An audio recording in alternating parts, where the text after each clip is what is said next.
welcome to my review of SHAPEZ 2. Should you buy it? Should you wait for it to leave early access or just forget about this game? Let's quickly recap first what the game is all about.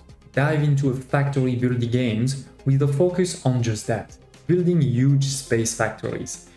Construct sprawling multi-level factories and satisfying production lines without limits. Take increasingly complex automation challenges at your own pace. And last point, you don't have to worry about enemies. It's a relaxing game where there is no urgency, like there's no timers, and there's no enemies at your door. That's a long train. You can also destroy whatever you built in the past very easily and rebuild basically at no cost. But it is definitely still challenging and entertaining. The key concept is you're going to see there is multiple shapes on the world map, and this world map, by the way, is infinite, so it is really an infinite game. You can see multiple different shapes, you can see also different colors, and then you're going to mix and match them, right, to then create specific shape. For example, this one here is one of the first few, or this one was one of the last few ones that we created, which may seem simple, but there's actually quite a bit of complexity in there. And yeah, there is then more and more complex shapes because this is just the normal difficulty. Then you have way more higher difficulty level.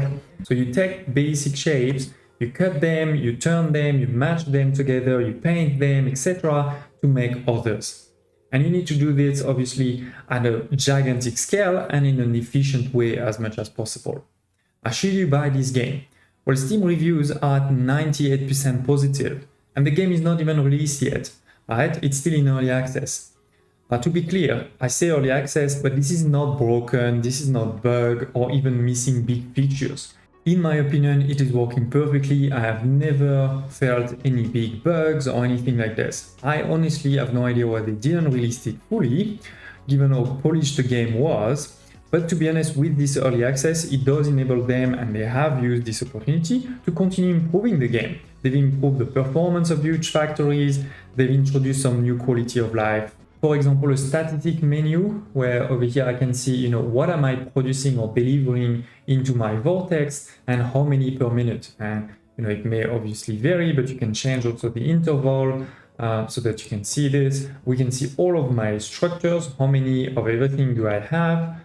Now, if you didn't buy it yet with a 98% positive rating on Steam, let me go into some of what I really like and what I think they could do better. First, the UI, in my opinion, is super clean and intuitive. You can see over here, a couple of the key elements like milestone, task, this is what I'm supposed to do, right? Upgrades, it's your research tree, and operator level, it's basically your final goal. And you can see, this is highlighted because I have an operator level I can claim. So here it is, I claimed it, I've moved one level, I'm now in the top 0.24% worldwide. And then I have, my research point there, my platform unit, which is like, your resource, if you wish. Every time I build something, I'm going to use some platform unit. You can actually see I've used 40,000 of them, but I have 58,000. So I still have 18,000 basically of them. So these are your key resources. Then at the bottom, right, this is your build menu as always. You have a couple of different, types of buildings. And in each, you're again going to have a couple of them. And I think what's also really intuitive is you can play the whole game without a mouse if you want. Like this is shift 1, right? To get there, shift 1. Then this is number 1, number 2, or number 3. I can press 3. And then I guess here, and there is, this is the cutter basically, right? I am in number 1, the shape processing. Number 3 is the cutting versus number 2 is the rotators, for example. Number 4 is the stackers, sorry. But yeah, anyway, I'm in cutting, and in cutting, you have 3 different modes. You have the let's cut half and destroy the other half. You have let's cut half and keep both half on different belts. And then you have the cut and sweep them, right? And again, I can go from each of these just by pressing tab. So you can do everything with your keyboard really, so that lead me to the second point. I think building and destroying is so intuitive. I can easily destroy things by right-clicking on them. You can easily select something that already exists, copy paste it, right? and done. I've refixed this, I've destroyed this. I can select the whole thing here and move it. You know, I can copy and move it there. You have, you know, a lot of blueprints too. So for example here, and this is actually over here, number 7, here are my blueprints I created, and I can, you know, call them whenever I need them, place them, and placing pretty much anything is super easy. You know, you drag and drop, you can press C to place an anchor and then turn around that anchor. Like, this is really intuitive, both in the space level, because by the way, yes, this is space, right? This, you can think this, each of these is like an asteroid or a planet, and this is space, and you build in space, and you build, you know, platforms on space, like foundation, and then you can also build on those foundations, right? So you have also this complexity of two levels, the space level and the foundation level, and then to add to this, at the, you know, foundation level, it's not just like one level, you have actually 3 levels. So if I press E, now I'm at the 2nd level, so I'm on top, right? And if I press E again, I'm at the 3rd level, show or not what's under. And yeah, those levels can also, you know, interact with each other. Sometimes they will have to interact because some buildings are multiple levels. So this is some nice complexity there, and I really like that actually the game, you know, starts very slow, very easy, and then it grows and grows, and it balloons into this gigantic thing where the world is infinite, and you're gonna have to create, you know, huge numbers. Like at the beginning, for example, you may have to deliver, you know, 50 of the different shapes. So with one belt, you're totally fine, and then you need to deliver 200, then 1,000. Then 50,000, then 100,000. So you get to the point where, you know, you want these triple belts that each have, or 3 level belts that each have 4 belts. So we're talking about basically 12 belts in one of these. And then you want multiple of them, right? So that you get to huge amounts per minute. As I mentioned, the game starts fairly slow with tutorials that you follow. It introduces, you know, first the rotator, first the cut, then the cutter, then the stacker so that you access the 2nd floor. Then you have blueprints, then space platform, then painting, and much more and much more.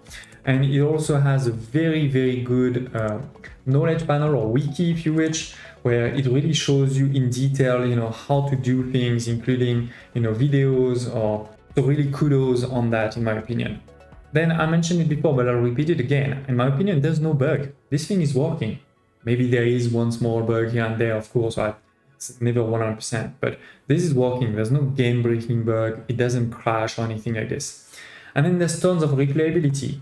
As I mentioned, you know, there's multiple difficulty level. You want to try to get also as high operator level as possible. Then you have this concept here of randomized goal. So basically, as soon as I deliver this shape, it's going to turn into another shape.